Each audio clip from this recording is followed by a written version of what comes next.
انسان چاہے کچھ بھی کھا لے، لیکن ایک چیز کی کمی اس کی اگر وجود میں رہ جاتی ہے تو وہ اس سے ناتوانی اور کمزوری کا باعث بنتی ہے اس کے لیے۔ نبی پاک صلی اللہ علیہ وآلہ وسلم کا ارشاد ہے کہ ہفتے میں 2 دفعہ یہ چیز کھانی چاہیے، کم از کم 1 دفعہ۔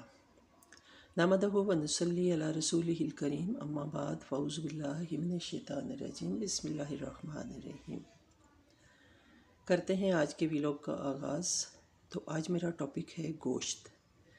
گوشت کا جو ناغہ ہے وہ منگل اور بدھ کو کیوں ہوتا ہے؟ کیا کسی کو پتہ ہے اس سلسلے میں کہ کیوں ہوتا ہے؟ پاکستان میں منگل اور بدھ کو بڑا گوشت، چھوٹا گوشت، بڑا گوشت کہتے ہیں بیل گائے کا جو گوشت ہوتا ہے اس کو، اور جو چھوٹا گوشت ہے وہ کہتے ہیں بکرے کا گوشت۔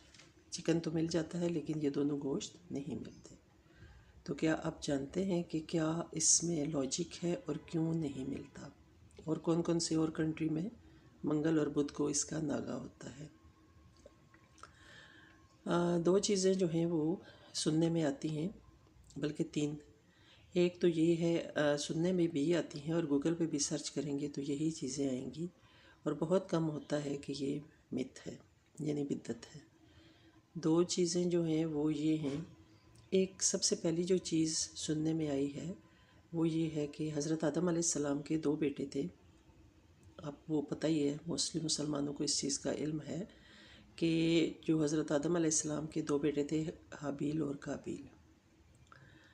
تو جو قابیل تھا اس نے حابیل کا قتل کر دیا تھا۔ یہ جہاں سے انسانی قتل شروع ہوا۔ تو منگل کے دن اس نے قتل کیا اور بدھ کو وہ لاش لے کے پھرتا رہا، جس کی وجہ سے منگل اور بدھ کو گوشت کا ناغہ ہوتا ہے۔ پہلی تو یہ بات ہے جو سننے میں آئی ہے۔ دوسری بات یہ ہے کہ ایوب خان کے زمانے میں اس سے پہلے گوشت ہر روز بنتا تھا، لیکن ایوب خان کے زمانے میں کیا ہوا کہ اس نے گائے بھینسیں کم ہونا شروع ہو گئی۔ روز کسائی جب گوشت کرتے تھے تو 2 دن اس نے ناغہ کر دیا کہ ان 2 دنوں میں چلو کسائی جو ہے وہ مال مویشی لائے اور اس کا بندوبست کرے، تو پھر اس کے بعد وہ باقی دنوں میں ذبح کرے۔ یہ 2 قسم کی باتیں ہیں۔ اب نہیں معلوم کہ ان میں سچ کیا ہے اور جھوٹ کیا ہے۔ اس لیے چکن کا آپ نے دیکھا ہے کہ چکن بہت زیادہ بکتا ہے۔ تو نبی پاک صلی اللہ علیہ وآلہ وسلم کی حدیث ہے، اور امام جعفر صادق علیہ السلام نے بھی فرمایا ہے کہ جو مسلمان ہفتے میں 1 دن گوشت نہیں کھاتا، اس کو اس کے اندر جو ہوتی ہے لذت کسی چیز کی بھی وہ ختم ہو جاتی ہے۔ جیسے آپ کہتے ہو نا کرونا ہوتا ہے تو لذت ختم ہو جاتی ہے، ایسے ہی جو لوگ ہفتے میں 1 دن گوشت نہیں کھاتے ان کے اندر کسی بھی چیز کی لذت ختم ہو جاتی ہے۔ تو گوشت ہمارے لیے ضروری بھی ہے کیونکہ گوشت ہمیں پروٹین دیتا ہے اور گوشت سے انسان میں طاقت آتی ہے، لیکن بہت زیادہ نہیں کھانا چاہیے۔ بسیار خور تو ہر وقت گوشت کھاتے رہتے ہیں۔ اکثر گھروں میں دیکھا گیا ہے یہ ریڈ میٹ ہوتا ہے، اس کو ریڈ میٹ کہتے ہیں، اور وائٹ میٹ ہوتا ہے چکن، جو کہ ہر جگہ دستیاب ہے۔ اور چکن جو ہے وہ اس کا منگل بدھ کو کوئی ناغہ نہیں ہوتا، بلکہ منگل بدھ کو وہ زیادہ پکتا ہے۔ صرف جو بڑے جانور ہیں، بکرا لے لیں، بھیڑ لے لیں، دمبا لے لیں اور گائے بھینس، ان سب کا ناغہ ہوتا ہے۔ تو اگر آپ کے نالج میں یہ چیز ہے تو آپ کائنڈلی مجھے بھی بتائیے گا کہ یہ کیا لاجک ہے اور کیا صحیح ہے۔ یہ ایک ایسا ٹاپک ہے جو کہ مختلف اذہان میں مختلف طریقے سے سوچا جاتا ہے یا بتایا جاتا ہے۔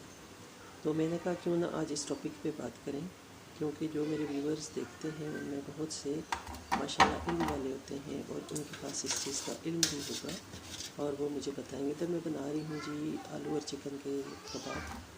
تو یہ وہی بات ہے کہ چکن تو ہر دن دستیاب ہوتا ہے، تو اگر آپ کے گیسٹ آتے ہیں، آپ کو گوشت نہیں ملتا، کوئی گوشت میٹ وغیرہ، تو پھر آپ چکن سے گزارا کر سکتے ہیں، لیکن یہ مجھے ضرور بتائیے گا کہ اس کی کیا لاجک ہے، اسلامی طریقے سے یا حکومتی طریقے سے، کہ کیا اس کا مقصد ہے۔ ایک یہ ایوب خان والی بات جو میں نے آپ کو بتائی، اور ایک جو حابیل اور قابیل کے بارے میں نے بتایا آپ کو، اور ایک اور یہی بات ہے، ایوب خان والی یہی بات دوبارہ سے کوٹ کی جاتی ہے کہ اپنے طور پہ لوگ کہتے ہیں کہ منگل اور بدھ کو اس لیے ناغہ ہوتا ہے کیونکہ جانور جو ہیں وہ کم ہو رہ جاتے ہیں، جس کی وجہ سے منگل اور بدھ کو لاگا کیا جاتا ہے تاکہ جانور جو ہے وہ اپنی مطلب ان کی برتھ جو ہے وہ زیادہ ہو اور زیادہ وہ پروڈکشن ان کی زیادہ ہو جائے باقی دن میں.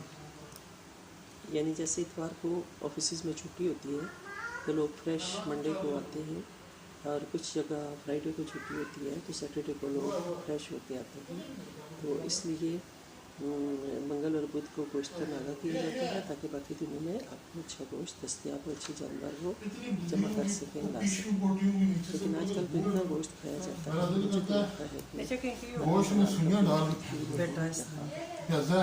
کہاں ذبح خانے سے اس طرح کی لگتی ہے، سارا کچھ لگتا ہے. لیکن کچھ جگہوں سے جب آپ گوشت لیتے ہو تو یوں لگتا ہے کہ یہ حلال بھی نہیں ہے، بیمار جانور ذبح کر دیے جاتے ہیں. تو میں ناقص العلم ہوں اور مجھے نہیں پتہ کہ کیا سچ ہے اور کیا جھوٹ ہے. تو جس کو صحیح اس بارے میں علم ہو وہ مجھے ضرور بتائیے گا. اور یہ بہت ہی اچھا ٹاپک ہے. بہت سے لوگ جو میری طرح اصل بات نہیں جانتے ان کو اس بات کی سمجھ آ ہے کہ کیا واقعی یہ دونوں جو چیزیں ہیں یہی ہیں یا اس میں کوئی تیسری ریزن بھی ہے یا تیسری وجہ بھی ہے. تو اگر تو آپ کی نالج میں ہے تو ضرور شیئر کیجئے گا، کیونکہ کمنٹس لوگ ضرور پڑھتے ہیں ایک دوسرے کے، اور کمنٹس میں ہی پتہ چلتا ہے کہ آپ کے پاس کتنا نالج ہے اور آپ کے پاس کتنا علم ہے.